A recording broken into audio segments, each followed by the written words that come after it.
നമ്മളിപ്പോൾ നിൽക്കുന്നത് കോട്ടയത്തെ ഐമനത്തുള്ള PJM UP സ്കൂളിലാണ്. ഇന്ന് ഈ സ്കൂളിൽ വളരെ ചരിത്രപരമായ ഒരു സംഭവമാണ് നടക്കുന്നത്, അല്ലെങ്കിൽ വളരെ കൗതുകകരമായ ഒരു കാര്യമാണ് നടക്കുന്നത്.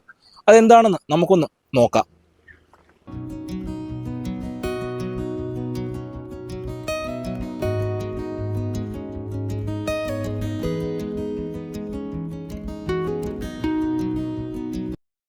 സാറേ, ഇപ്പം പഠിച്ച സ്കൂളിൽ തന്നെ വീണ്ടും എത്തുക, സാറ് എഴുതിയ ഒരു പാഠപുസ്തകം തന്നെ കുട്ടികൾക്ക് പറഞ്ഞു കൊടുക്കുക എന്നുള്ളത് വലിയൊരു ഭാഗ്യമല്ലേ സാർ? ഈ ഒരു നിമിഷത്തെ എങ്ങനെയാണ് നോക്കിക്കാണുന്നത്?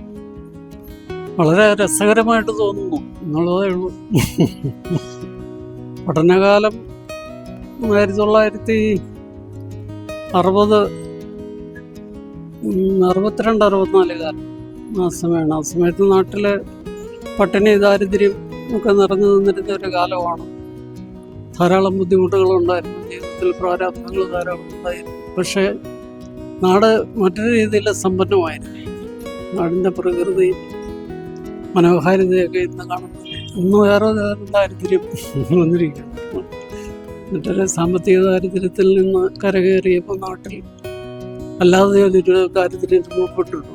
പ്രകൃതിയുടെ പരിസ്ഥിതിയുടെ ഒക്കെ കാര്യത്തിലുള്ള ഒരു സർവനാശം നമ്മുടെ നാടിൻ്റെ കാര്യം മാത്രമല്ല, ഒരുപക്ഷെ ആഗോള തലത്തിൽ തന്നെ സംഭവിച്ചിട്ടുള്ള ഒരു പരിണാമമാണ്.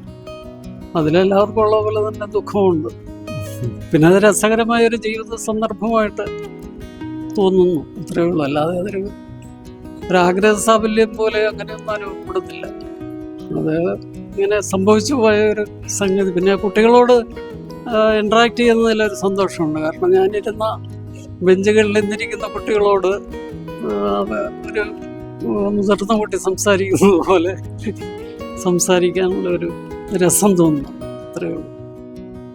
ഈ സ്കൂളിലെ ഒരു പൂർവ്വ വിദ്യാർത്ഥി, ഇന്ന് മലയാള കഥാലോകം അറിയപ്പെടുന്ന ഒരു കഥാകാരൻ, അദ്ദേഹത്തിൻ്റെ ഒരു കഥ കുട്ടികൾക്ക് പഠിക്കാൻ വന്നത് തന്നെ ഞങ്ങളെ സംബന്ധിച്ചോളം വളരെ സന്തോഷമുള്ള കാര്യമായിരുന്നു. അത് ആ കാര്യങ്ങൾ വിശദീകരിക്കാൻ അദ്ദേഹം നേരിട്ട് വരിക എന്ന് പറയുന്നത് ഒരു സ്കൂളിനെ സംബന്ധിച്ചിടത്തോളം, പ്രത്യേകിച്ച് കുട്ടികളെ സംബന്ധിച്ചോളം വലിയ കാര്യമാണത്.